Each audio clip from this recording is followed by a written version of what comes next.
voy a leer rápidamente las mujeres que están en este libro. Alejandra Atala, gran poeta, gran amiga mía. Alma González, defensora de las audiencias. Alma Carla Sandoval. Anilú Elías, que me ha acompañado en todo, nos ha acompañado en los movimientos feministas. Ella no pudo venir, como muchas amigas no pudieron venir por una u otra causa, pero principalmente porque están en otros foros levantando su voz. Entonces estoy feliz de que ellas no hayan venido en este momento. Cristina del Valle, muchas gracias por tu cariño, por esa amistad que nació desde el primer momento, por esta pintura que hiciste inmediatamente y tímidamente me preguntó, ¿te gustó? Denise Buendía, ¿qué podemos decir de la feminista, gran feminista Denise Buendía? Elena de Hoyos, este volcán que no termina de explotar cada día con su palabra. Eliana Albala, la chilena que se nos fue, la maestra. Ethel Krause, Frida Bariña, mi amiga queridísima Gabriela Videla, una mujer que admiro profundamente y que le agradezco su amistad como muchas cosas que le agradezco. Galia Tonela, gracias por tu espacio, que ahora tiene su programa de entrevistas muy importantes en la política y que yo me gustaría que las políticas de México estudiaran lo que es el feminismo, porque el feminismo, como bien dijo la doctora Alma Carla, no es una actitud, es una filosofía de vida, es una filosofía de vida que va por sobre toda creencia para que las mujeres salgan adelante. Gela Manzano, que no sé si nos pudo acompañar, una querida compañera, la feminista filósofa Ivonne Velasco Rotuno. Aquí incluí a Julie Lynn Charlotte, que es una estadounidense, que bueno, ya leerán la entrevista. Laura Besanzón, que es defensora de las mujeres indígenas. Lucy Vergara, gran compañera y gran poeta también. Elena González, que siempre ha sido muy gentil conmigo y no tengo cómo agradecerle la bienvenida que me dio cuando presenté mi primer poemario, sin conocerme y sin saber quién era yo. Gracias por la confianza. Mari Carmen Rivero, que hoy no nos puede acompañar porque está saliendo del coronavirus, pero lamenta mucho no acompañarnos. Marcelita del Río, la escritora Marcela del Río, que la conocí justamente hace poco, que me la presentó precisamente María Gabriela Dumé, y nos hicimos amiguísimas, ya casi diario le hablo, no está bien de salud. Creo que fue una de las entrevistas que, como dije, no supe si escribirla de pie o sentada por la emoción que me causó esa entrevista. María Gabriela, que ya hablé de ella. Marta Roa Lima, compañera, gran poeta, la de La Voz de Terciopelo. Nancy van Overveld, bueno, que fue la holandesa que presenta esta exposición, que ya murió en este siglo, pero que tiene una obra magnífica, y también yo la bauticé como una ave libertaria. Oralba Castillo, también defensora de los derechos indígenas. Aquí está, queridísima amiga, que cuando la conozco me doy cuenta que también era muy amiga de mi maestra de filosofía, Carmen Torres, y nos hicimos muy amigas, siempre estamos apoyándonos. Es que aquí de verdad surgió un gran lazo, una gran amistad, y una gran amistad no quiere decir vernos todos los días, sino sabernos que cuando nos necesitamos estamos juntas. Patricia Bedoya, por supuesto que ahorita la vamos a presentar. Patricia Godínez, yo la llamo, que es la voz de la UAM. Rocío Barrio Nuevo, querida escritora, amiga mía también, que hemos coincidido en varios desayunos platicando. Es una de nuestras escritoras transgresoras, que habla del erotismo como pocas, porque es una materia que no hemos descubierto ampliamente por ese ese pudor que nos han heredado, pero que nos hemos perdido de muchas cosas. Tenemos que leer a Rocío Barrio Nuevo. Rocío ha ido a Gómez Garduño también, que ha hecho muchas cosas por el estado de Morelos, que da sus cursos de escritura a adultos mayores. Xochiquetzal Salazar y mi querida Cristian Uribe. Aquí anexé la entrevista de Tita Valencia. Ella no ha vivido nunca ha estado, bueno, sí ha estado aquí en Morelos, pero nunca ha vivido en Morelos. ¿Por qué la puse? Porque su vida me pareció interesantísima, aparte de ser una escritora sensacional, y descubrí que fue otra, así como Elena Poniatowska, la Poni, que se atravesó un hombre por su vida, el maestro. Entonces no pude evitar ponerla, como muchas otras mujeres que seguramente seguiré entrevistando, evitarlo. No pude dejar de incluirla aquí en el libro, porque al final de las cosas, y me incluyo, este patriarcado nos tiene de cabeza, nos ha hecho mucho daño. Hemos podido salir algunas, otras no, y otras seguimos luchando para que el mundo cambie, para que se erradique la violencia terrible que el mundo vive. Nos llaman que somos personas muy violentas, las mujeres somos muy violentas.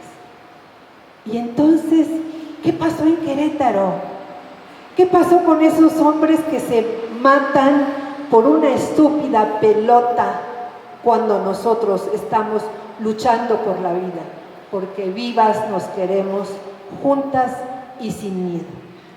Entonces tengo que agradecer a todas ellas, tengo que agradecer al personal que no voy a nombrar porque estamos en veda electoral, tengo que agradecer a todo el mundo, pero sobre todo, y como siempre, tengo que agradecer al compañero de mi vida por ese aire libertario y sutil que siempre ha existido entre nosotros. Tenemos mucho que cambiar, tenemos mucho que cambiar. Los discursos que escuchamos todos los días en la mañana, tenemos que cambiarlos. No podemos seguir así. Muchas gracias.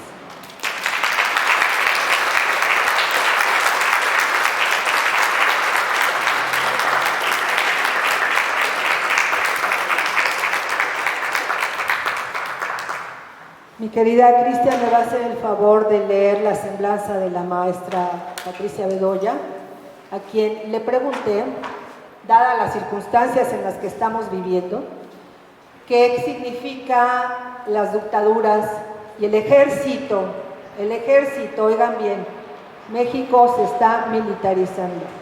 ¿Qué significa tener al ejército en México? Muchas gracias.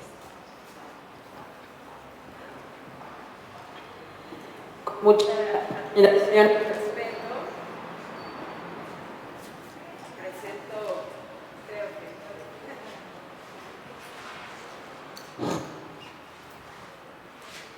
que. Gracias. Con admiración y respeto presento a la maestra Patricia Socorro Bedoya Zamora. Es licenciada en Derecho y Ciencias Sociales. Tiene el grado de maestra en Procuración y Administración de Justicia, grado que obtuvo con mención honorífica, ambas en la Universidad Autónoma del Estado de Morelos.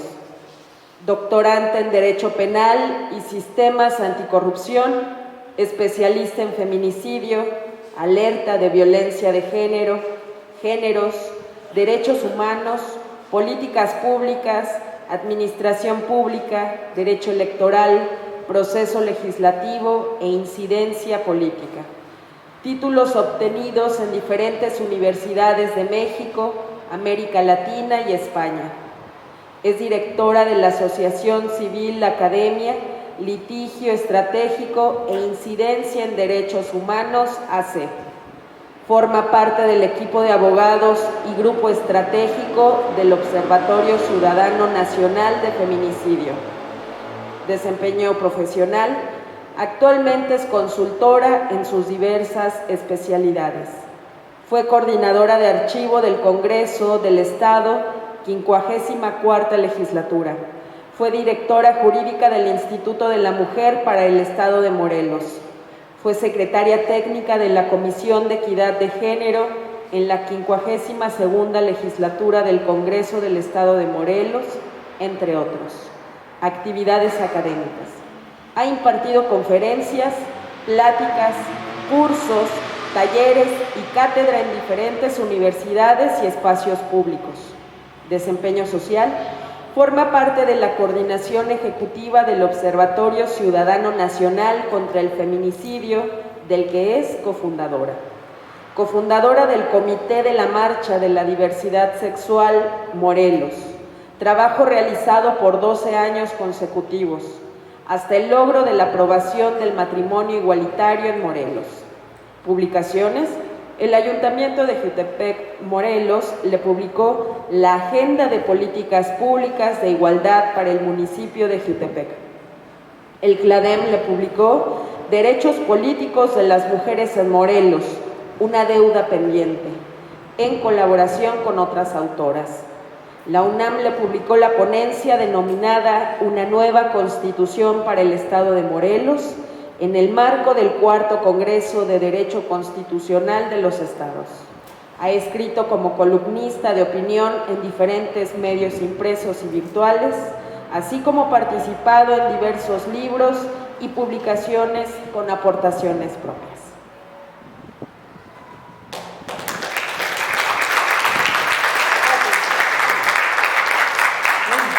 Muchas gracias. Muchas gracias. Muy buenas tardes ya para todas las personas que estamos aquí, especialmente para las personas del sexo masculino que nos acompañan, porque estos 8 de marzo y los 25 y todos los días, porque todos los días estamos en la lucha por los derechos de las mujeres, de pronto siempre nos vemos platicando entre nosotras, ¿verdad? Estamos aquí platicando alegremente, pero siempre es muy importante que las personas del sexo masculino nos escuchen. Hace un momento les comentaba allá en el Ayuntamiento de Cuernavaca, de pronto las políticas públicas no existen para los hombres, no hay políticas públicas dirigidas a los hombres en materia de violencia. No existe de pronto en esta violencia tan estructural en la que estamos, los tomadores de decisiones con esta mirada tan patriarcal en la que nos encontramos, pues deciden que las políticas públicas sean para las mujeres, es decir, para la consecuencia del problema, pero no para el origen del problema. Y esto es algo por lo que tenemos que seguir luchando insistentemente en todos los medios y en todos los ámbitos. Nuestra amiga, escritora, autora de este maravilloso libro, Reiselda, a la que le agradezco mucho que me incluyera como una de las mujeres de Morelos, me decía, tengo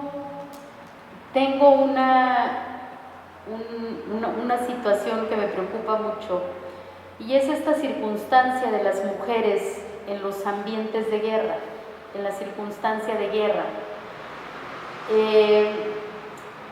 ¿Cómo podemos abordar el tema? Yo le decía, lo podemos abordar en 3 fases, y así lo voy a hacer. Primer punto, primer ambiente de guerra, la narcoguerra. Porque en México vivimos una narcoguerra. Estamos viviendo en un ambiente de guerra. Bien lo decía ya, el país está absolutamente militarizado, ¿no? Cada vez los militares tienen más poderes, fases, y así lo voy a hacer. Primer punto, primer ambiente de guerra, la narcoguerra. Digo, porque en México vivimos una narcoguerra. Estamos viviendo en un ambiente de guerra. Bien lo decía ya, el país está absolutamente militarizado, ¿no? Cada vez los militares tienen más poderes, ¿verdad? Ahora administran el aeropuerto, ahora administran los puertos por donde entran las mercancías o las mercaderías a través del mar, los puertos marítimos, ¿verdad? Son ahora ellos los administradores también de eso. También son los administradores del DN3, ¿verdad? Ya no solamente son los ejecutores, ahora también son los administradores de todos o de los pocos recursos que también ya les dejaron para poder atender las emergencias de este país, en las que esencialmente en un país que se supone sin guerra debería de trabajar, ¿verdad? Pero bueno, ahora los militares son todólogos funcionales, ¿verdad? Que hacen el trabajo de otras instituciones y en donde cada vez tienen mayores recursos y mayores cosas. Esta militarización constante del país, en donde hasta para ponernos la vacuna tenemos que tener ya el soldado, ¿no? O sea, la vacuna del COVID, ahí está el soldado. ¿Para qué? No sé.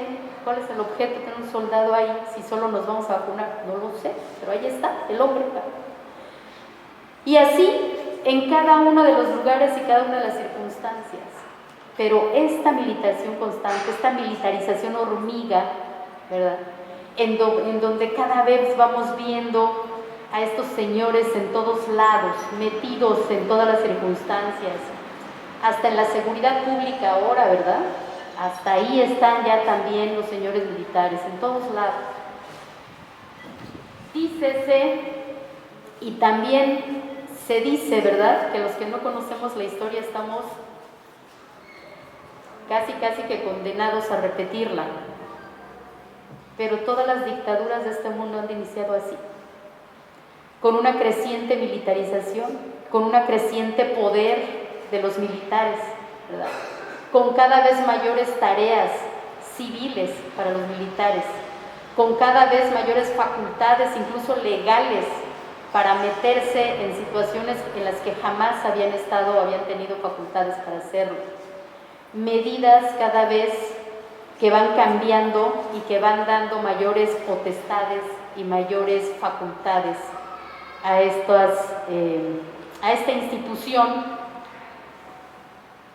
y que eso nos pone otra vez a las mujeres en el punto de la mayor violencia, porque las que cargamos con la mayor violencia de todos los estados de guerra, el que sea la narcoguerra, la guerra declarada, como en el caso de Ucrania ahora, ¿no?, o las otras guerras invisibles que también existen y que ahí están, ¿verdad?, estas guerras invisibles de los paramilitares, por ejemplo en Chiapas, o en Centroamérica o en Sudamérica, ¿no? Estas otras guerras que tratamos de mover, o que trata el poder político de decirnos que son inconformes políticos, ¿verdad?, que son, así como ahora nos dicen a las mujeres, ¿no?, vándalas insurrectas, que andamos ahí pintarrajeando todo y rompiendo todo, ¿verdad? Pues así se trata muchas veces a estos movimientos.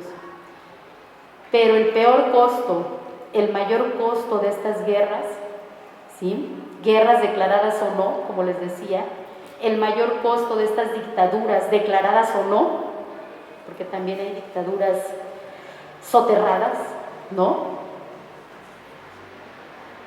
El mayor costo siempre es de las mujeres, porque las mujeres somos el botín de guerra, porque las mujeres somos lo que se puede poseer, lo que se puede cosificar, lo que se puede violar para demostrar el poder al enemigo, para decirle que yo puedo hacer esto y que con esto estoy violentando lo que más le duele al honor, a este pacto patriarcal, el honor, ¿verdad? No solamente tomo tu ciudad, no solamente desplazo a tu ciudadanía, sino además violento a tus mujeres. ¿Por qué? Porque es la manera suprema de demostrar el poder que yo tengo. Y es lo que ya está sucediendo en Ucrania. Ya están ahí ahora las denuncias de estos lugares en donde el ejército ruso está entrando a Ucrania, de estas ciudades que ya están tomadas y que las mujeres están siendo violentadas sexualmente, están usadas y están siendo cosificadas. Ese es siempre el mayor costo que tenemos, pero no se queda ahí. Como ya lo decía Riselda, vienen estas situaciones y estas prácticamente cuotas, ¿no?, en donde para que se puedan seguir matando en la guerra, pues las mujeres tenemos que estar reproduciendo niños preferentemente, niños preferentemente, ¿no? ¿Para qué? Pues para que sigan yendo a la guerra, ¿verdad? Hay que seguir siendo la fábrica de pequeños soldaditos que van a seguir y van a continuar la guerra. Y sucedió en la Segunda Guerra Mundial con Adolfo Hitler, ¿sí?, en este sistema en donde también a las mujeres alemanas, recordarán ustedes, eran entregadas a los jóvenes militares. Primero, decía Adolfo Hitler, tenía dos cosas importantes, ¿verdad? La primera, darles la alegría a sus soldados para poder ir con fuerza y con empuje a la guerra, pero por otro lado, para que dejaran su semilla implantada en las mujeres alemanas, para que siguiéramos teniendo hijos alemanes, ¿verdad?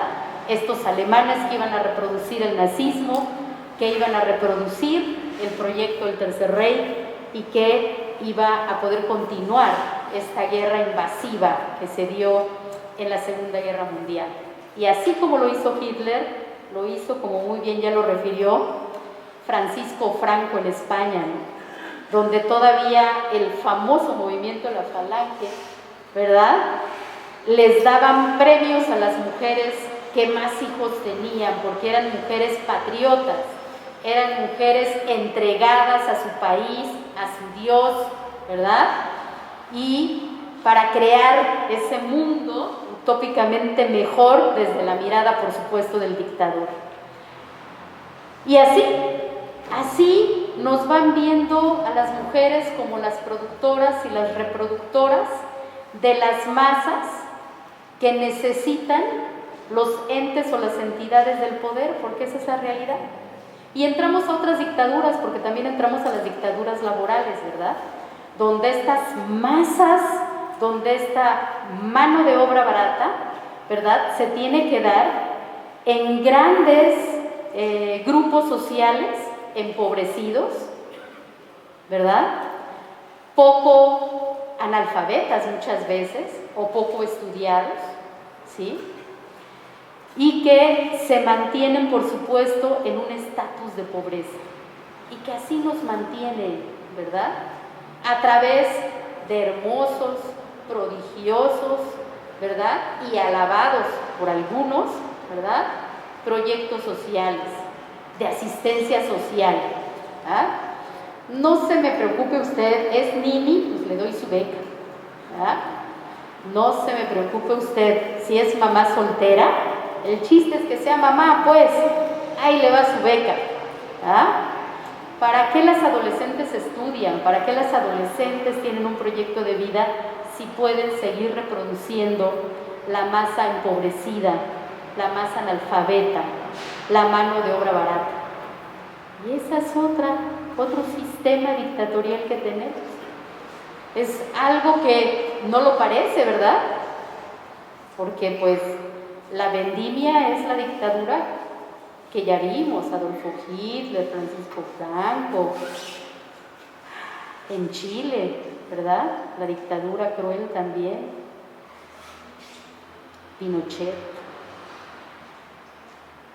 Pero hay otras dictaduras que nos someten y que en ese sometimiento las mujeres siempre pagamos el doble, porque las mujeres vamos a seguir reproduciendo esa pobreza, vamos a seguir trabajando en una, en 2 o en 3 jornadas laborales, porque eso nos corresponde, porque ese es nuestro rol, porque para eso fuimos hechas, ¿no? Pero además tenemos que pagar la violencia, ¿verdad? La violencia que se produce en espacios pequeñitos de familias enormes que viven en el fabuloso interés social, que lo único que genera es más violencia. Y la violencia laboral del no pago igualitario, ¿no? Y por supuesto, el miedo cuando salimos del trabajo, cuando hay que tomar el autobús para poder llegar a nuestras casas, para ver si llegamos bien, para ver si hoy no me metieron la mano en el transporte público, para ver si hoy no me topé con alguien que me mandó un piropo violentador, ¿no? Que va minando mi dignidad, para ver si hoy sí llegué bien o si llegué, ¿verdad? Y esas son las violencias, sí, de las guerras declaradas, pero también de las no declaradas, ¿no? Y hablando de las...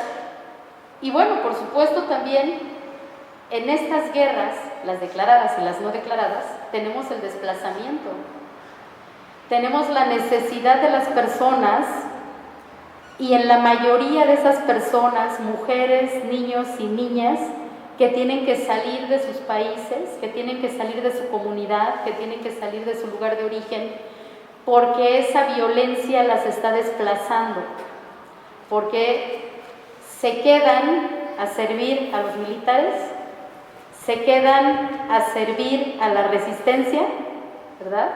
Se quedan a servir al padrecito y a los líderes, o se desplazan, ¿verdad? Y hay un desplazamiento enorme y tenemos crisis humanitarias terribles, y ahí están, y son estas guerras soterradas, son estas violencias que se minimizan incluso por el mundo, por la estructura mundial en que vivimos. Ahí se quedan, ¿sí? Y además, y lo peor es que de pronto nace, ¿verdad?, de otros y a veces de otras, ¿sí?, la xenofobia. Híjole, ya vienen estos a quitarnos la chamba que ni tenemos, ¿no? Y vienen otras violencias, estas interseccionalidades también que nos atraviesan a las mujeres, de ser mujeres, pero también de ser migrantes, o de ser pobres, o de ser indígenas, ¿no?, o de ser quienes somos, y es una más otra discriminación que se suma en violencias que no terminan. Somos violentadas por una cosa, somos violentadas por otra cosa. Y nos obligan a renunciar a lo logrado, ¿no? Nos obligan a renunciar a lo que logramos, a lo que tenemos, a mi pequeño entorno, a mis pequeñas cosas, porque me tengo que ir, porque tengo que migrar de esta violencia. Y tal vez hoy lo estamos viendo más masivamente y mundialmente y con ojos hasta de terror, lo que sucede en Ucrania, ¿no? Lo estamos viendo más, pero esa salida de Ucrania, claro, ahí dirán, pues bueno, ahí está Rusia con sus misiles, claro que hay que salir corriendo más rápido, ¿no? Pero así están saliendo las personas de Centroamérica, y así están saliendo las personas de Haití, y así están saliendo las personas de África. Y como les decía, de estas personas, las mujeres llevamos el mayor costo siempre, ¿sí? La factura más cara nos toca a nosotras. Y después del conflicto, el trabajo de la reconstrucción le toca a las mujeres también, a reconstruirnos, a hacer filas para que nos den comida, ¿no?, a buscar el agua para darles a la familia, a nuestros hijos, a nuestros padres, porque no se nos quita lo cuidadoras, no se nos quita, que seguimos y que queremos seguir manteniendo a la familia unida. Posconflicto nos toca la reconstrucción de lo que haya sido, como haya sido. Pero en ese proceso, otra vez, la factura más cara la pagamos las mujeres. Y en esta guerra, porque yo ya le quiero llamar guerra si ustedes me lo permiten, a esta guerra del gobierno mexicano en contra del movimiento amplio de mujeres, porque prácticamente nos está declarando la guerra. Hoy, antes de salir de su casa, escuchaba las noticias y estaban los prominentes señores del poder diciendo: se espera la marcha más violenta de los últimos años. Diferentes grupos de mujeres van a tomar la ciudad, saldrán de diferentes puntos. Hemos cubierto los monumentos, tenemos identificados a 17 grupos que van a venir a violentar y a amenazar y a provocar, dicen los señores del poder. Yo a esto, desde 2020, de verdad, le llamo la guerra. Nos han declarado la guerra. Y después, en el discurso aquel de don presidente, ¿verdad?, donde es que estas cosas que hacen las mujeres violentas, que rayan, es una declaratoria literal. ¿Qué es lo que espera el gobierno de las mujeres? ¿Qué quiere el gobierno de las mujeres? Que nos metamos a casa y que digamos: bueno, está bien, ya no, ya calladitas, nos vemos más bonitas, ya no vamos a decir nada, ya no nos vamos a pelear, ya no le vamos a reclamar las guarderías, ni le vamos a reclamar que ahora, para colmo de males, hace unos días, una semana más o menos, nos ha quitado también las escuelas de tiempo completo? No. ¿Que esto redunda en qué? En una violencia institucional a las mujeres, porque las que ocupamos esas políticas públicas somos nosotras. Somos las mujeres de a pie, las mujeres obreras, las mujeres que son empleadas del OXXO, las mujeres que están trabajando y que no tienen esa prestación, porque ni siquiera tienen prestaciones, y que ocupan ese SENDI a bajo costo para que les puedan cuidar a sus hijos y estén medianamente cuidados, y que estén seguros, y que no los tengan que dejar solos en casa. Porque a diferencia de lo que dice don presidente, no todas las mujeres tenemos redes familiares, no todas las mujeres tenemos la posibilidad de tener una mamá que cuida a los hijos, o una hermana, o una red de apoyo. No todas las mujeres tenemos esas posibilidades. Qué bueno para que las tengan, qué malo para las que no lo tienen. Y entonces hay que dejar a los hijos solos en este entorno de violencia generalizado, además, en el que vivimos, porque tampoco el Estado tiene la capacidad de darnos seguridad. Esta garantía, este derecho a la seguridad, pues tampoco la tenemos, ¿no? Pero seguimos siendo rebeldes, contestonas, insufribles, y queremos seguir saliendo a la calle a reclamar estas cosas, ¿verdad?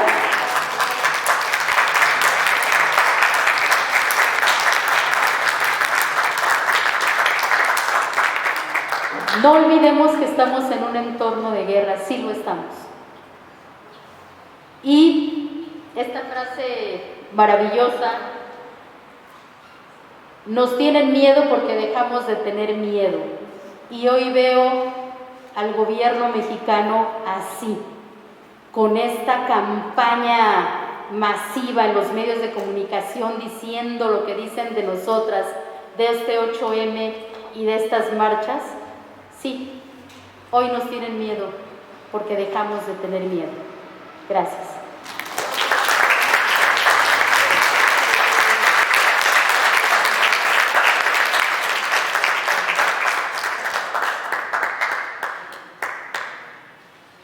Pues tremenda reflexión para llevarnos a casa, para compartirla, para hablarla, para transmitirla. Estamos en guerra. y es muy peligroso lo que está sucediendo en México. Para terminar, quiero agradecerle enormemente, ahora yo voy a presentar a mi querida Cris, la joven abogada, compañera de letras, gran poeta morelense y muy buena amiga mía. Cristian es egresada de la Escuela de Escritores Ricardo Garibay. En el 2018 fue beneficiaria del programa del estímulo a la creación y desarrollo artístico PEDRA con la antología